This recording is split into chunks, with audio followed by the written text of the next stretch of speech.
ನನ್ನ ಪ್ರೀತಿಯ ದ್ವಿತೀಯ ಪಿ ಯು ಸಿ ವಿದ್ಯಾರ್ಥಿಗಳೇ, ಕ್ಷಮಿಸಬೇಕು. ಬೇಸಿಕ್ ಮ್ಯಾಥ್ಸ್ ನಾಳೆನೇ ಎಕ್ಸಾಮ್ ಇದೆ. ಆದರೆ ಈಗ ನಾನು ಅದಕ್ಕೆ ಏನಂದರೆ ಮೆಟೀರಿಯಲನ್ನು ಅಪ್ಲೋಡನ್ನು ಮಾಡಿಕೊಡ್ತಾ ಇದ್ದೇನೆ. ನಿಜವಾಗಿಯೂ ನನ್ನ ಹತ್ರ ಇರುವ ಮೆಟೀರಿಯಲ್ಲು ನಿಮಗೇನು ಒಂದು 50 ಮಾರ್ಕ್ಸ್ ತಂದು ಕೊಡ್ಬೋದು, ಅದಕ್ಕಿಂತ ಜಾಸ್ತಿ ಅಂತೂ ಆಗಲ್ಲ ಕಣ್ರು. ಯಾಕಂದರೆ ಪ್ರಿಪೇರ್ಡ್ ಎಕ್ಸಾಮ್ ಕ್ವಶನ್ ಪೇಪರ್ಸು ನನ್ನ ಹತ್ರ ಇಲ್ಲ. ನೀವೇ ಕಳಿಸ್ಕೊಟ್ರೆ ಅದನ್ನು ನಾನು ಇದೇ ವಿಡಿಯೋದ ಡಿಸ್ಕ್ರಿಪ್ಷನ್ ಬಾಕ್ಸಿನ ಕೆಳಗಡೆ ನಾನು ನೀಡ್ತೇನೆ. ನೋಡಿ, ಈ ಒಂದು ವಿಡಿಯೋದಲ್ಲಿ ನಾನು ನಿಮಗೆಲ್ಲರಿಗೂ ಹೇಳುವಂಥದ್ದು ಇಷ್ಟೇ. ಇದೇ ರೀತಿಯಾಗಿ ಇದು ಲಾಸ್ಟ್ ಇಯರ್ ಬರೋದಂತಹ ತಾವುಗಳು ನೋಡ್ಬೋದು. ಇಲ್ಲಿ ಇದು ಆನ್ಸರ್ ಪೇಪರ್ ಆಗಿರುತ್ತೆ. 80 ಔಟ್ ಆಫ್ 80 ನೋಡಿ. 12ನೇ ತಾರೀಕು ಎಕ್ಸಾಮ್ ಇತ್ತು. ಈಗ 9ನೇ ತಾರೀಕು ಬಂದಿದೆ. ಈ ವರ್ಷ ನಿಮಗೆಲ್ಲರಿಗೂ ಕೂಡ ಮಗು ಬರೀ ಆನ್ಸರ್ ಬುಕ್ಲೆಟ್ಟು ಆವಾಗ 28 ಪುಟಗಳು ಇತ್ತು. ಈಗ ನಿಮಗೆ 24 ಕೊಡ್ತಾ ಇರುವಂಥದ್ದು. ಪ್ಲಸ್ 9 ಅಡಿಷ್ನಲ್ಲು ಇಸ್ಕೊಂಡಿದ್ದಾನೆ, ಅಂದರೆ ಇನ್ನೊಂದು ಬುಕ್ಲೆಟ್ ಇಸ್ಕೊಂಡಿದ್ದಾನೆ ಬರೀಲಿಕ್ಕೆ. ಅಷ್ಟು ಬರೆದಿದ್ದಾನೆ. ಈ ಒಂದು ವಿದ್ಯಾರ್ಥಿ ಆನ್ಸರ್ ಪೇಪರನ್ನು ತಾವುಗಳು ನೋಡಲೇಬೇಕು. ತಾವುಗಳು ನೋಡ್ಬೋದು ಆಯಿತಾ. 80 ಅಂಕಗಳನ್ನು ಟೋಟಲ್ ಎಷ್ಟು ಕ್ರಾಸ್ ಚೆಕ್ ಆಗಿದೆ ನೋಡಿ. 80 ಇವ್ಯಾಲ್ಯುವೇಟ್ರ್ ಕೊಟ್ಟಿದ್ದಾರೆ. ಅದಾದಮೇಲೆ ಮತ್ತೆ DC ಕ್ರಾಸ್ ಚೆಕ್ ಮಾಡಿ ಮತ್ತೆ ಇನ್ನೊಂದು ಟೇಬಲಿಗೆ ಹೋಗಿ ಇವನು 80ಕ್ಕೆ 80 ಎಲಿಜಿಬಲ್ ಇದ್ದಾನೆ ಅಂತ ಕೊಟ್ಟಿದ್ದಾರೆ. ತಗೊಳ್ಳು ನೋಡ್ಬೋದು. ಎಲ್ಲ ಕಡೆಯೂ ಔಟ್ ಆಫ್ ಔಟ್ ಅಂಕಗಳನ್ನು ಈ ಒಂದು ವಿದ್ಯಾರ್ಥಿ ತೆಗೆದುಕೊಂಡಿದ್ದಾನೆ ಅಥವಾ ತೆಗೆದುಕೊಂಡಿದ್ದಾಳೆ. ಧನ್ಯವಾದಗಳು. ಈಗ ನಾವು ಮುಂದಿನ ಒಂದು ಇದನ್ನು ನೋಡ್ಕೊತ ಹೋಗೋಣ. ನೋಡಿ, ಲಾಸ್ಟ್ ಇಯರ್ ಬಂದಂತಹ ನಿಮ್ಮ ಎಕ್ಸಾಮ್ 1 ಕ್ವಶನ್ ಪೇಪರಲ್ಲಿ ತಗೊಳ್ಳು ನೋಡಿ. ಹೆಂಗೆ ಸರ್ ನಿಮಗೆ ಎಕ್ಸಾಮ್ 1 ಅಂತ ಗೊತ್ತಾಯಿತು ಅಂದರೆ ತಗೊಳ್ಳು ಇಲ್ಲೇ ನೋಡ್ಬೋದು. ನೋಡಿ, 3 ಅಂತ ಇದೆ. 3 ಅಂದರೆ ಮಾರ್ಚ್ ತಿಂಗಳಲ್ಲಿ ನಡೆದಂತಹ ಎಕ್ಸಾಮನ್ನು ನಾವು ಎಕ್ಸಾಮ್ 1 ಅಂತ ಕರಿತೀವಿ. ಎಲ್ಲ MCQಸು ಇದೇ ರೀತಿಯಾಗಿ ತಗೊಳ್ಳು. ನಾಳೆ ಎಕ್ಸಾಮಲ್ಲಿ ಫಸ್ಟ್ ಮೇನ್ ಕ್ವಶನ್ ಬರೀರಿ, ಒಂದು ಲೈನ್ ಬಿಡ್ರಿ. ಮೇನ್ ಕ್ವಶನ್ ನಂಬರ್ ಆದಮೇಲೆ ಒಂದು ಸೀರಿಯಲ್ ನಂಬರ್ ಹಾಕಿ, ನಂತರದಲ್ಲಿ ಆನ್ಸರ್ ಯಾವುದು ಅಂತ ಮೆನ್ಷನ್ ಮಾಡಿ ಅದಕ್ಕೆ ಉತ್ತರವನ್ನು ಬರೀಬೇಕು. ಆನ್ಸರ್ ಯಾವುದು ಅಂತ ಫಸ್ಟು ಮೆನ್ಷನ್ ಮಾಡಬೇಕು. ಅರ್ಥ ಆಗುತ್ತಲ್ವ? ಈ ರೀತಿಯಾಗಿ ನಿಮಗೆ ಟೋಟಲು ಏನಂತೀರ ತಗೊಳ್ಳೋ 10 MCQs ಇರುತ್ತೆ. ಒಂದು ಪೇಜನ್ನು ಯೂಸ್ ಮಾಡಿದರೆ ಸಾಕು. ಅಲ್ಲಿಗೆ 10ಕ್ಕೆ 10 ಅಂಕಗಳು ಕರೆಕ್ಟಾಗಿ ಬರೀರಿ. ಅದಾದಮೇಲೆ ನಿಮಗೆಲ್ಲರಿಗೂ ಕೂಡ ಹೌದಲ್ವಾ, ಮ್ಯಾಚ್ ದ ಫಾಲೋಯಿಂಗ್ ರೀತಿ ಇರುತ್ತೆ ಮಕ್ಕಳೇ, ಅದನ್ನು ಕೂಡ ಬರೀರಿ. ನೆಕ್ಸ್ಟು ನಿಮಗೆಲ್ಲರಿಗೂ ಕೂಡ ಥರ್ಡ್ ಮೇನ್ ಕ್ವಶನಲ್ಲಿ ಆಯಿತಾ ಫಿಲ್ ಇನ್ ದ ಬ್ಲ್ಯಾಂಕ್ಸ್ ಇರುತ್ತೆ, ಅದನ್ನು ಕೂಡ ಬರೀರಿ. ನೆಕ್ಸ್ಟು ಈಗ ನಾವು 2 ಅಂಕದ ಪ್ರಶ್ನೆಗಳನ್ನು ನೋಡ್ಬೋದು. ನೋಡಿ, ಮಗು ಯಾವ ರೀತಿಯಾಗಿ ಬರೆದಿದ್ದಾನೆ ಅಂತ. ಮ್ಯಾಚ್ ದ ಫಾಲೋಯಿಂಗ್ ಬರೆಯೋ ಸಮಯದಲ್ಲಿ ತಗೊಳ್ಳು A ಕಾಲಮ್ B ಕಾಲಮ್ ಸಂಪೂರ್ಣವಾಗಿ ಕರೆಕ್ಟಾಗಿ ಈ ರೀತಿಯಾಗಿ ಹಾಕಿ ಬರೀಬೇಕಾಗಿರುತ್ತೆ. ಈ ಕಡೆ A, ಈ ಕಡೆ B, ಹೌದಲ್ವಾ?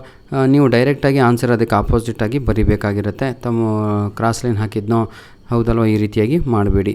ಈಗ ನೋಡಿ, next main question, fourth main ಎಲ್ಲವೂ ಕೂಡ ಆಯಿತಾ. ಆರಾಮಾಗಿ ಡಿಸಿಪ್ಲಿನಾಗಿ ಕರೆಕ್ಟಾಗಿ ಬರೀರಿ. ಅರ್ಜೆಂಟ್ ಮಾಡೋದ್ರಿಂದ ಏನು ಉಪಯೋಗ ಇಲ್ಲ. ತಗೊಳ್ಳು ನೋಡ್ಬೋದು ಎಷ್ಟು ನೀಟಾಗಿ ದುಂಡಾಗಿ ಬರೆದಿದೆ ಮಗು ಅಂತ ತಾಳಿ. ಸ್ವಲ್ಪ ನೋಡಿ, 2ಕ್ಕೆ 2 ಮಾರ್ಕ್ಸ್ ಕೊಟ್ಟಿದ್ದಾರೆ. ಇಷ್ಟು ಆನ್ಸರು ಏನಿದೆ ರೀ? ಏನೂ ಇಲ್ಲ ಕಣ್ರಿ, ಹೌದಲ್ವಾ? ಕಲ್ತವ್ರಿಗಂತೂ ಇದು ಡೆಡ್ ಈಸಿ ಸರ್. ಏನು ಅಂದರೆ ಏನೂ ಇಲ್ಲ. ಹೆಂಗೆ ಸರ್ ಇದು ಮಾಡುವಂಥದ್ದು? ಎಲ್ಲರಿಗೂ ಕೂಡ ಗೊತ್ತಿರುವಂಥದ್ದೇ ಇವೆಲ್ಲ ಆಯಿತಾ. ಬೇಸಿಕ್ ಮ್ಯಾಥ್ಸು ಸ್ವಲ್ಪ ಏನಪ್ಪ ಅಂದರೆ ಸಿಲೆಬಸ್ ಜಾಸ್ತಿ ಇರುತ್ತೆ. ಎಷ್ಟು ಸುಂದರವಾದ ಹ್ಯಾಂಡ್ ರೈಟಿಂಗ್ ಇದೆ. ಇದೇ ರೀತಿಯಾಗಿ ತಾವುಗಳು ಕೂಡ ಬರೀತೀರಾ ಅಂತ ನನಗೆ ಒಂದು ಕಾನ್ಫಿಡೆನ್ಸ್ ಇದೆ. ನೋಡಿ ವಿದ್ಯಾರ್ಥಿಗಳೇ, ಸುಮ್ಮನೆ ನಾನು ವಿಡಿಯೋ ಹೇಳಿದ್ರಿಂದ ಏನು ಉಪಯೋಗವಿಲ್ಲ. ಈ ವಿಡಿಯೋದ ಡಿಸ್ಕ್ರಿಪ್ಷನ್ ಬಾಕ್ಸಿನ ಕೆಳಗಡೆ ನಿಮಗೆಲ್ಲರಿಗೂ ಕೂಡ ಈ ಆನ್ಸರ್ ಪೇಪರಿನ ಕ್ವಶನ್ ಪೇಪರ್ ಕೂಡ ಕೊಡ್ತೇನೆ. ಜೊತೆಗೆ ಈ 80 ಮಾರ್ಕ್ಸಿನ 3 ಕ್ವಶನ್ ಪೇಪರು ಕೂಡ 3 ಆನ್ಸರ್ ಬುಕ್ಲೆಟನ್ನು ಕೂಡ ಕೊಡ್ತೇನೆ. ಟೈಮ್ ಪಾಸ್ ಮಾಡಬೇಡಿ. ಹಾಗೂ ಇದರ ವಿಡಿಯೋದ ಡಿಸ್ಕ್ರಿಪ್ಷನ್ ಬಾಕ್ಸಿನ ಕೆಳಗಡೆ 3 question paper with key answer ಕೊಡ್ತೇನೆ. ಅದರಿಂದ ಕಡಿಮೆ ಅಂದರೂ ಒಂದು 30 ಮಾರ್ಕ್ಸ್ ಅಂತೂ ನಿಮಗೆ ಕಡಿಮೆ ಹೇಳ್ತಾ ಇರೋದು ನಾನು, 30 ಮಾರ್ಕ್ಸ್ ಬಂದೇ ಬರುತ್ತೆ. 3 ಕ್ವಶನ್ ಪೇಪರು, 3ಕ್ಕೂ ಆನ್ಸರ್ ಪೇಪರು ಕೂಡ ಕೊಟ್ಟಿರ್ತೇನೆ. ದಯವಿಟ್ಟು ಈ ವಿಡಿಯೋ ನೋಡ್ತಾ ಇದ್ದರೆ ಯಾರಾದರೂ ನಿಮ್ಮ ಹತ್ರ ಪ್ರಿಪೇರ್ಡ್ ಎಕ್ಸಾಮ್ ಕ್ವಶನ್ ಪೇಪರ್ ಇದ್ದರೆ ನಮಗೆ ಕಳುಹಿಸಿ ಕೊಡಿ ವಿದ್ಯಾರ್ಥಿಗಳೇ. ಇದೇ ವಿಡಿಯೋದ ಡಿಸ್ಕ್ರಿಪ್ಷನ್ ಬಾಕ್ಸಿನ ಕೆಳಗಡೆ ಆ ಲಿಂಕನ್ನು ಹಾಕ್ಕೊಡ್ತೇನೆ. ವಿದ್ಯಾರ್ಥಿಗಳ ಹತ್ರ ಯಾರ ಹತ್ರ ಇಲ್ವೋ ಯುಟಿಲೈಸ್ ಮಾಡಿಕೊಳ್ಳಿ ಅಂತ ಉದ್ದೇಶ. ಇನ್ನೊಂದು ಮುಖ್ಯವಾದ ವಿಷಯ ನನ್ನ ಪ್ರೀತಿಯ ವಿದ್ಯಾರ್ಥಿಗಳೇ, ತಾವುಗಳು ನೋಡ್ಬೋದು ಈ ವಿದ್ಯಾರ್ಥಿ ಇಷ್ಟು ಜಾಗ ಇದ್ದರೂ ಕೂಡ ಪ್ರತಿಯೊಂದು ಪೇಜಿಗೆ ಒಂದೇ ಪ್ರಾಬ್ಲಮ್ ಕರೆಕ್ಟಾಗಿ ಮಾಡಿರುವಂಥದ್ದು. ನೋಡಿ, ಇಲ್ಲಿ ನೀವೇನು ಮಾಡ್ತೀರಾ ಅಂದರೆ ಇಲ್ಲೇ ಸ್ಟಾರ್ಟ್ ಮಾಡ್ತೀರಾ. ಇನ್ನೊಂದು ನೋಡಿ, 20 ಆ ಪುಟಗಳು ಇದಾವಲ್ವ, pages, number of pages are more man, no need to worry. ನಿಮಗೇನು ಬೇಕು ಕೊಡ್ತಾರೆ. ಇವೆಲ್ಲ ಎಕ್ಸ್ಟ್ರಾ ಅಡಿಷ್ನಲ್ಸು ತೆಗೆದುಕೊಂಡಿರುವಂಥದ್ದು ಮಗು, ಆಯಿತಾ. ನೋಡಿ, 5ಕ್ಕೆ 5, 5ಕ್ಕೆ 5, 4ಕ್ಕೆ 4 ಗ್ರಾಫು. ನೋಡಿ, ನಾಳೆ ನೀವು ಗ್ರಾಫಲ್ಲಿ ಬರೆದಾದ್ಮೇಲೆ ಈ ಗ್ರಾಫಿನ ನಂಬರ್ ಇದೆ ಅಲ್ವಾ, ಫಸ್ಟ್ ಪೇಜಲ್ಲಿ ಫಸ್ಟ್ ಬಾಕ್ಸಲ್ಲಿ ತಾವುಗಳಲ್ಲಿ ಬರೀಬೇಕಾಗಿರುತ್ತೆ. ನಂಬರ್ ಆಫ್ ಪೇಜಸ್ ಯೂಸ್ಡ್ನ ಹಿಂದೆ ಇನ್ನೊಂದು ಬಾಕ್ಸ್ ಇರುತ್ತೆ. ಆ ಪೇಜಲ್ಲಿ ತಾವುಗಳು ಏನು ಮಾಡಬೇಕು, ಅಲ್ಲಿ ಈ ನಂಬರನ್ನು ಬರೀಬೇಕು. ಗ್ರಾಫ್ ಪೇಪರ್ ನಂಬರನ್ನು ತಾವುಗಳು ಏನು ಮಾಡಬೇಕು, 818916 ಅಂತ ಹಾಕಿ ಅಲ್ಲಿ ಬರೀಬೇಕು. ಅದನ್ನು ಕೂಡ ತೋರಿಸ್ಕೊಡ್ತಾನೆ ಈ ಮಗು ಎಲ್ಲಿ ಬರೆದಿದೆ ಅಂತ ಗ್ರಾಫ್ ನಂಬರ್, ಆಯಿತಾ. ಇಲ್ಲಿಗೆ ಸಂಪೂರ್ಣವಾಗಿ ಮುಗಿಯಿತು.